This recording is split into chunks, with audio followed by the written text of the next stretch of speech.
Good morning, traders. This is Perry. We're here at StartupTrading.com. It is 7 minutes till 9 a.m. Eastern Time on Monday, March 3rd.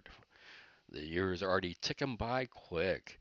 Um, so, uh, what we have is a situation where there's just minor bits of scheduled news on and off, basically, until we hit Friday, which that's where the major news lies for the week, the major catalyst. You got non-farm payroll at 8:30, and you got Powell at 12:20.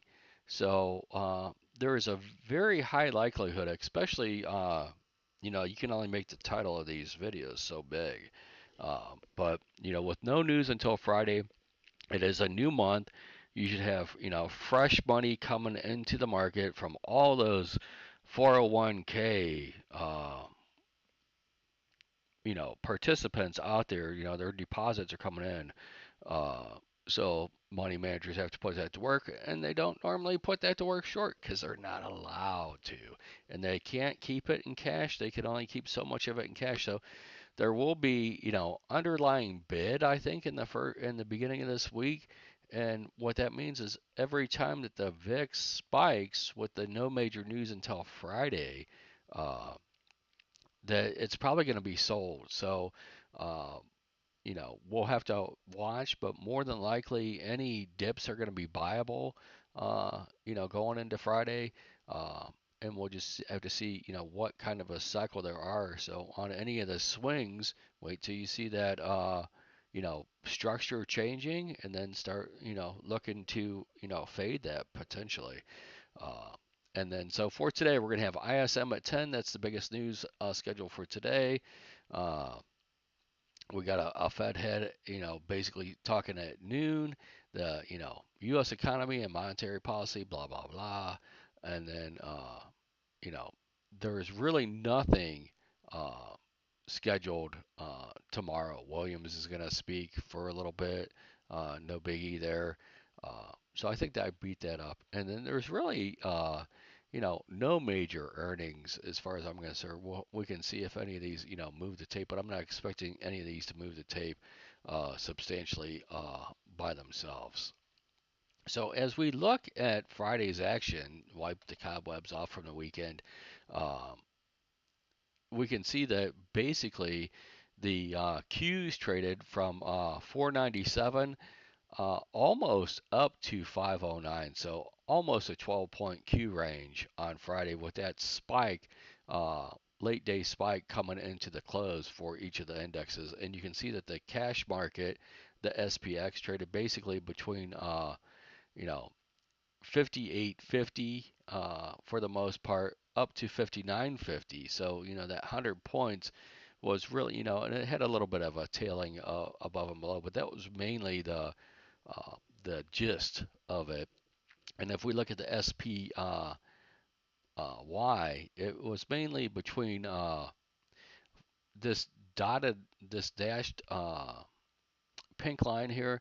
That would be 582.50. So it traded 582.50 uh, up almost to 595 on Friday. So that that was a large range, almost you know 12 and a half points itself, so it was probably around 12-point range for it as well.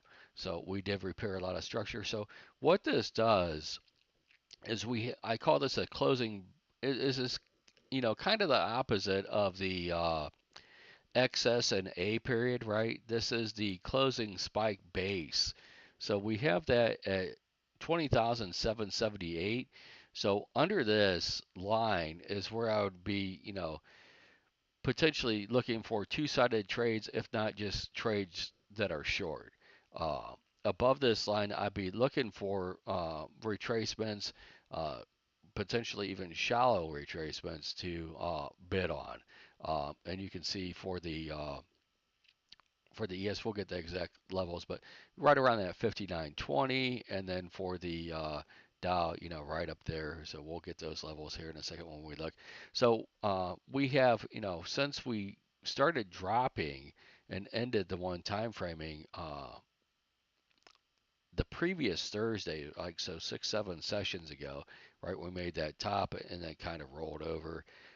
Now, if we were to open up where we are right now, we're going to have a gap open, and we'll have to see if it's a gap and go, a gap and hold.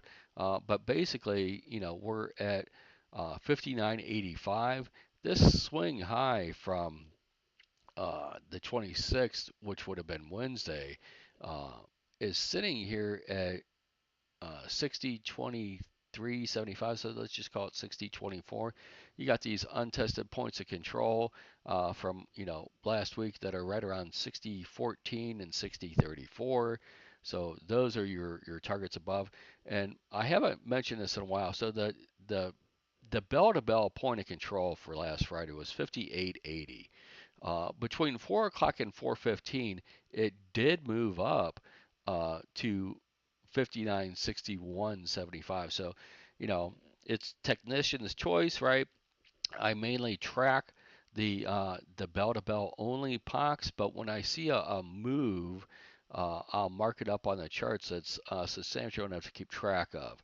So, but I'm still gonna watch that bell to bell point of control. But there's a fairly good probability that we won't see this until Friday of this week, if at all, to be honest with you. We could just put in this swing and just go up and start, trading some of these POCs or, basically trade above Friday's high up until the low of February 20th, right? We could spend just time in that area, and that would be between 58.80 and 61.10.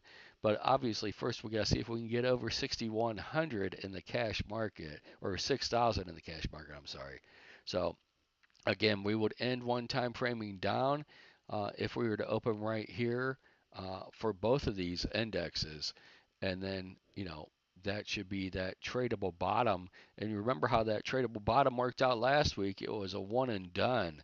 So we'll have to see if we get to three and done this week and maybe get a smaller balance range that we're oscillating in going into Friday. But we got to put in a swing low and then potentially put in a swing high before Friday's print, and we'll see how that goes. Uh, Overnight action, 53 and a half points. And again, if you look at this is really your bogey line, all these XS and A lines. So for the Russell, that's 2161.7. For the NASDAQ, that's 20,778. For the ES, that's 5920 half. And for the Dow, it's 43,628. Uh, those are your excess. And look at the value area, right, is below those excess lines for everything except for the Russell, which is, slightly above that line. Uh, so as you look, and you can see that everyone is above Friday's bell high right now, this red dash line, and going up, we'll have to see. So structurally above, we've got, you know, we got this uh, closing spike base here for the Russell, or for the Nasdaq, sorry, at 2778. Then we got an XS and A line from, I think it was Thursday, at 21,166. So we will have to see. Consider this a band until proven otherwise, and then if you pop that, you could go up to 281, and then we'll have to see what we get at that point in time. Uh, there is potential that we get a Superman move today, just to screw everyone who was overly short last week. And we'll have to see. That would be what you would consider a gap and go, right? So there's, when you have a large gap like this, right, the market can either just sit here and, fall right back into Friday's value area, right? That's a scenario that has to be on the table. It can sit there and hold and digest and then, do a move at the end of the day, which, to be honest with you, I wouldn't be flipping a coin either way on it at the end of the day. I just trade it the following day. So you'll be playing basically for the majority of the day a balance area that's just higher, so probably around the same size as this value area from Friday, but balancing up in this area. And then that is, you know, probably like a 45% chance. You got a probably a 25 percent chance of it going down, and you got probably, because we're so oversold, you got probably a 30% chance of us doing a Superman move at least into the Euro close. Uh, and this is the last week that we'll be in sync with our normal schedule. Uh, I'll get into it more later in the week, but remember, we change times here in the state. We move our clocks ahead this Saturday night, Sunday morning, however you want to think of it, and then we call it Crash Monday. After that, that's when the majority of the highest day of crashes in the United States happens on Monday. After that, spring forward. So be careful driving that Monday. Next week, I'll mention that again later.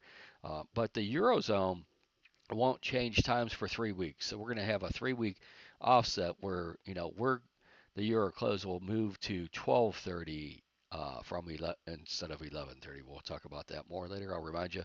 But for today, what I'm just watching is I want to see which one of the patterns holds up. Right? We can get the diver down, which will be a pop and a flop.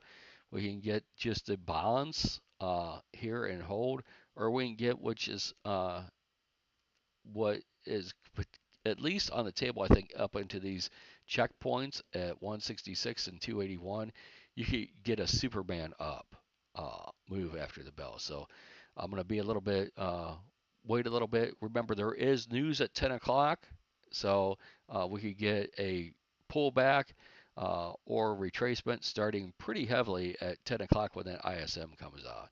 I was a little long-winded. I didn't get into positioning. I didn't really see anything worth talking about in positioning today. I think we're a little free right now. So let's just go with it and see what we got. But there's going to be a lot of disappointed bears this morning, and let's see how far they can get squeezed before we get some retracements. Have a good one, and I'll talk to you tomorrow. We'll see what Jack's looking at. That day frame indicator once again held pretty good overnight.